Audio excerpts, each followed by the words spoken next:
Going back slightly over a year to 2019, when the world was a far more innocent place, well, relatively speaking, Atelier Ryza was one of the biggest surprises of the year. The long-lasting series really took a step up to the next level with Ryza. It was bigger, it was better, and it was thicker. Everything was next level stuff, and it's no surprise it took the world by storm and became the best-selling game in the series.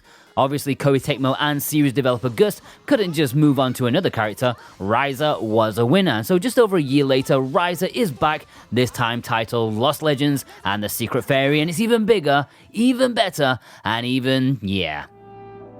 For those who are not familiar with the series, they are a bunch of charming JRPGs, always on the fringe levels of popularity, but they've been pumped out at an astonishing rate. I've recently become a fan myself over the past few years after reviewing Liddy and Suelle, the first Ryza game of course, and most recently the Chunky Dusk trilogy of ports. It's a series I've grown rather fond of rather quickly. Now the story here begins 3 years after the events of the first game. I won't spoil either game because that would suck. You know, the characters and the mystery are often the best parts of the game. But let's just say that her and her companions have since gone their separate ways. Ryza is now back in her home village, just kind of getting on with life, although somewhat dissatisfied, a little bored, and not particularly happy with her progress as an alchemist. She's now a bit older, a bit wiser, and a bit, well, you know. Now, you may lament the moving on of her childhood friends, but fear not, they are not too far away to join her on her adventuring once more. With a spark of adventure returning to her thanks to a letter from an old friend and a mysterious jewel-like object needing investigation, Ryza sets out to the royal capital, Ashram to explore and uncover the mysterious ruins. The story is good and engaging, but is kind of second fiddle to the characters who are as charming as ever. The interaction with friends, new and old, is well done, and the story itself goes along at a nice pace one shot into it. It takes an hour or so to, really get going, but if you enjoyed the first, you'll definitely enjoy the sequel, perhaps even more this time around. Personally, I'm not entirely sure which I prefer, but needless to say, it's just as enjoyable. The characters are the star of the show. Of course, Ryza is incredibly likable as a character. She seems less headstrong and gung-ho this time around as she's settled down and she's grown somewhat. And I think the writers did a good job of conveying how time can change people, especially around that age. She's also in a much more overwhelming environment, very much out of her comfort zone. It's nice to see how relationships have changed, how your old friends are doing, and the new characters are very nice additions. If you want a cast of lovable characters, Ryza is the game you want. Now, I do highly recommend playing the first game before this one. You will be missing out on so much in terms of why the characters are the way they are, why they share a bond, and definitely missing out on some of the surprises and twists. I would say the first game is essential to get the full feeling of this one. The gameplay follows rather similarly to the original game and, the Atelier series for that matter in general. It mixes ingredients collecting and crafting and JRPG battling. They've got it to a T by this point, and, they've always been tweaking and improving it. Ryza's exploration has got a nice little upgrade in the sense she'll be swimming, swinging, and climbing these days. These have been pushed by the PR quite a bit, but I don't think they are, game-changing, just gentle additions. The locations you explore are fairly hefty in terms of size. They're absolutely filled to the brim with monsters and ingredients in equal measure. You start from your home base in the capital city, but you'll be setting out on adventures for the most part, with your scope of exploration increasing over the course of the game as you advance the story. The dungeons here are ruins as you try to uncover an ancient civilization and the mystery surrounding it. This time, you have a bit of a tool to help you decipher the histories behind the civilization, and you can take part in a bit of a mini game and you put clues together. I wouldn't say the dungeons are a massive highlight, but they are enjoyable, and piecing together the clues from the spirits or whatever they are is simple but enjoyable. I mean, you're not going to feel like Sherlock here, but I like that it all comes together with the exploration and progression in the dungeons themselves. You'll be collecting ingredients all over the place, way too much to carry at one time. The ingredients are a big focus of the game, of course. Whether on the ground, from fallen enemies, or picking them or mining them, there's a wealth of materials in this game, sometimes overwhelmingly so at first.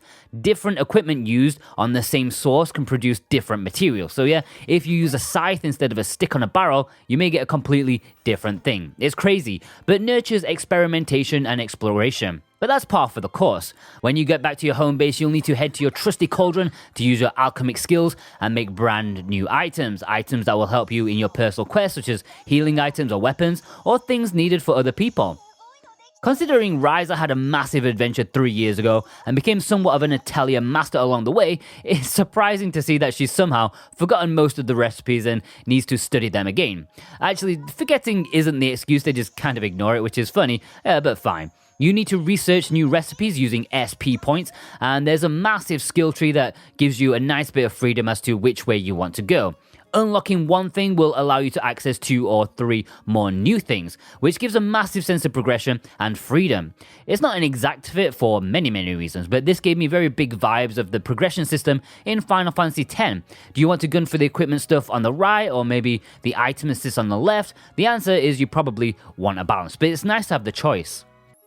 The mixing itself is par for the course. As much as I've enjoyed these games, I've never really been sucked into the massive depths of potential they have in terms of passing on traits and maximizing quality and stuff, which is fine, especially since this game does allow you to auto-place ingredients for you. But I actually found this version in Ryza 2 a bit more instantly intuitive.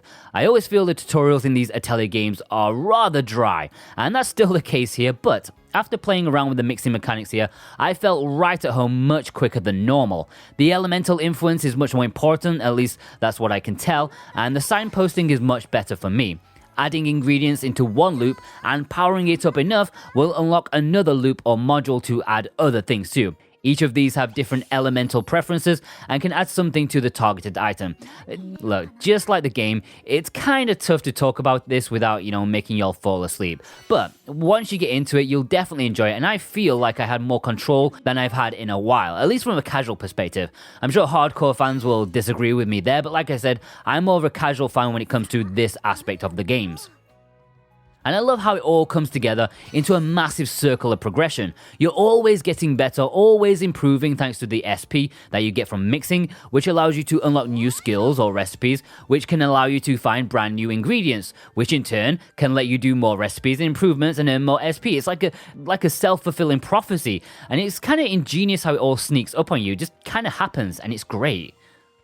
So while there is a main quest to follow, there is of course a lot of side quests, people who need helping, either big or small. Ryza 2 is a pretty packed game if you want to do everything.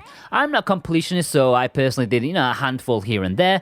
In terms of the side quest board in the cafe, I did feel there was a bit too many of the bring me this ingredient, especially early on, and these can be done instantaneously, so they don't actually feel like actual quests, but I found the personal requests from citizens on the streets to be, the better experience. Right, we're quite a way into this review so far, and I haven't even talked about one of the most important aspects of a JRPG. The battle system in the original Ryza was a joy, a real step up from the by-the-books attitude of its predecessors. Back then, I was initially a bit confused due to what, in my opinion, was a poor tutorial, but, once you got used to it, it really opened up your mind. Ryza 2 continues with a similar concept, but feels rather different. Here we have a full real-time battle system. This time it's far quicker, more chaotic, and a result, and not entirely a negative point, slightly less tactical. This battle system allows you to combo standard attacks by mashing the button, so it kind of feels like there's more action here, but you still need to wait for your character to make their move. As you and your allies wail on the monsters, you can gain AP points, for which you can use special attacks by holding the shoulder button and then the face button, and you can even combo these two. And your allies will shout instructions mid-battle, saying something like, "Ryza, use a magical attack," and if you humor them, they will follow up with a special attack of their own, making a very nice combo-based system here. It is pretty hectic though. Battles seem fast and your allies take care of themselves pretty well. You have a dedicated block button which, if timed correctly, can save you some health and give you a bonus AP. You can even switch between characters and control them if you really need to, but you probably won't need to do this until you're fighting a boss, since the standard enemies are quite often dealt with before it can be deemed worth the effort of switching. On some level, it kind of feels like it's veering towards a Tales of-like system, which is fine. I actually like it. I don't know if I prefer this battle system or the first one more. I don't think I have a preference. I like them both, and I do appreciate that they've made it different once again. I think the only personal complaint I have for Ryza 2, the only one, is the variety of enemies. I kind of just wish there was more variety in dungeons and wild areas. You kind of get a little bit bored with the same enemies in the same locations. Over the course of the game, there's plenty of variety, but, just within each area, it kind of gets a little bit repetitive. Not much, but enough for me to mention it. I will say, though, that I think there is another issue some other people might have, and it's something that's endemic to the Atelier series, something which may rub people the wrong way, and it's it's the 10 billion cutscenes. When on downtime from adventuring and you're in the hub town, be prepared to be bombarded every 5 seconds with new cutscenes if you've been away for a while. Some are vital for the story, others will help develop the game mechanics, such as like opening new shops, others are purely for character development. Even me, someone who loves the characters and personalities here, found myself getting slightly annoyed like once or twice when there was, somewhere I really wanted to be or something I really wanted to do, but the cutscenes kept getting in the way. It's not really a personal complaint because my annoyances were more down to my impatience at those specific times. And overall, I love the depth that they've given to this world and the characters within. But for those not feeling every side character or minor shop addition or mechanic may get slightly annoyed. But like I said, this is an Atelier game and it's in every Atelier game that there is. So fans will know what to expect. All in all, the gameplay is very much what it says on the tin. It's a sequel to the best Atelier game, and if you enjoy a balance of story, battling, material collecting, and crafting, there is no better place, I promise you. They've taken the great game, and they've just added to it. They've made it better. There's so much to it. I haven't even mentioned the reputation system, the house decorating, the Tamagotchi thing, the animal riding, the photo mode, and the plenty of other things that there is to offer. It's just full, fun game. I think some people may find it easy to lay criticism at Koei and Gust for once again playing it safe. Ryza 1 was a big step up from the previous 6, 7, even 8 Atelier games, which, they were basically the same thing with different stories and characters. Ryza 2 is not another massive step up, falling nicely back into a safe zone, I would say. But it is bigger, and it is better, and for sure it is, You know what you're getting, except this time it's even better than the last one, which was much better than the one before. And you know what? That is fine. These Atelier games are basically comfort food, at least for me. Ryza 2 is like the perfect remedy for the world currently in chaos, and it's the best escapism I've had in a good while, and I've played some pretty good games recently. Are you enjoying this review so far? Well, if you are, consider hitting that subscribe button and that little bell to keep up to date with everything we do. We have weekly series about all the latest Switch bargains and physical Switch releases on Sunday and Monday respectively, plus awesome reviews like this. Click that little bell. Visually, the game is still as gorgeous as ever. It's such a bright, colourful world and really pops from the Switcher screen. Ryza is a total sweetheart. She has one of the best designs in terms of gaming protagonists in a long time, in my opinion. She's very amiable, along with the rest of the cast. There is a reason there's a $200 statue of her being sold. I want it so bad, although I'm not sure my wife does. She don't appreciate the thicknessity. Anyways, in terms of all the characters, it's just nice to see them a little bit older. The designs of the environments are nice too. There's always a bit of a variety which changes up the mood well. I love the direction in the conversations in the cutscenes. Like I mentioned, there are about 10 or 20 billion of the cutscenes in this game, but the camera work really helps it flow. When your group is stood around having a good old confab, the camera is always moving and changing. It's never just a flat shot throughout. It pans around, goes in for close-ups, zooms in slowly, and it really adds dynamism to the experience. It's something so simple, but for me, elevates the effort put into it. There's some beautiful sights here, but I do highly recommend delving into the options and setting the camera to manual. I found the manual camera control to be far better and did a grander job of making the game look, as beautiful as it should. When it's set to auto, things constantly kept getting out of focus, so please take that on board when you boot up the game. The game looks pretty nice in docked, although without anti-aliasing, it may not look as good as it sometimes can do. But in handheld mode, oh my god, absolute perfection. It's one of the best looking games to be played in handheld mode 100%. I would have happily played this entirely in handheld mode if I didn't need to capture footage for the review. It looks sublime, like honestly, clean, colourful, and performs pretty much perfectly. Ryza 2 looks incredible in your hands.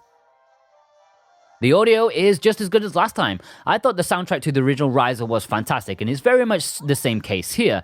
The sound team did a fine job then, and they've done a fine job now. There are plenty of wondrous, epic, and dainty tracks, and the composers definitely need some more recognition.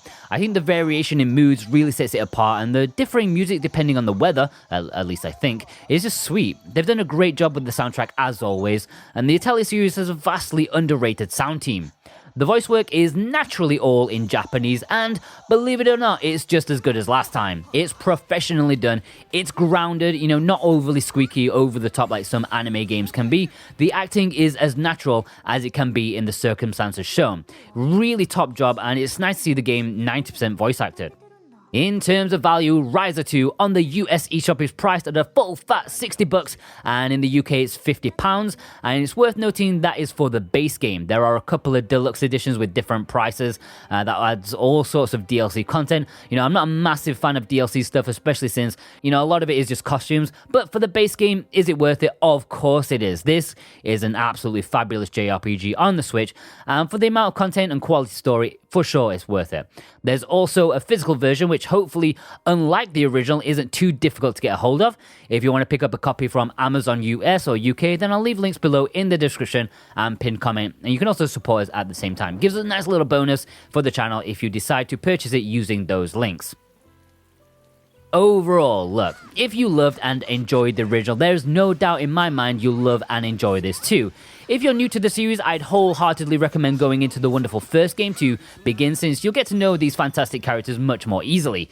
This game will make a lot more sense if you played the first. You'll miss out on a lot if you haven't. But this is a lovely breezy JRPG and stands proudly amongst the best the system has to offer.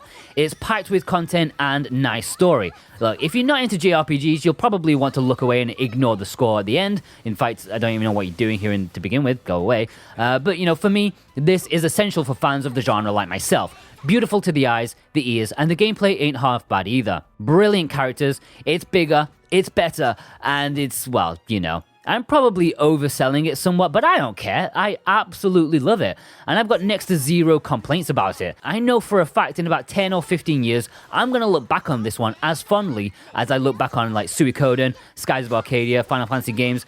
I have that feeling. I know, for me, this is a 9.5 out of 10. Maybe dock half a point if you're not in love with the characters as I am myself.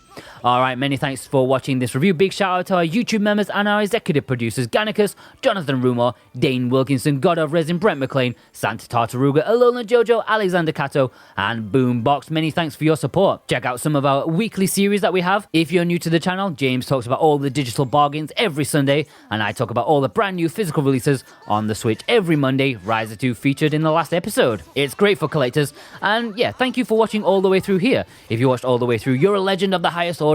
The longer you watch, the more YouTube likes us and promotes us more than others. So yeah, give me a high five in the comments if you listen to me ramble all the way through this. Many thanks, guys. Take care.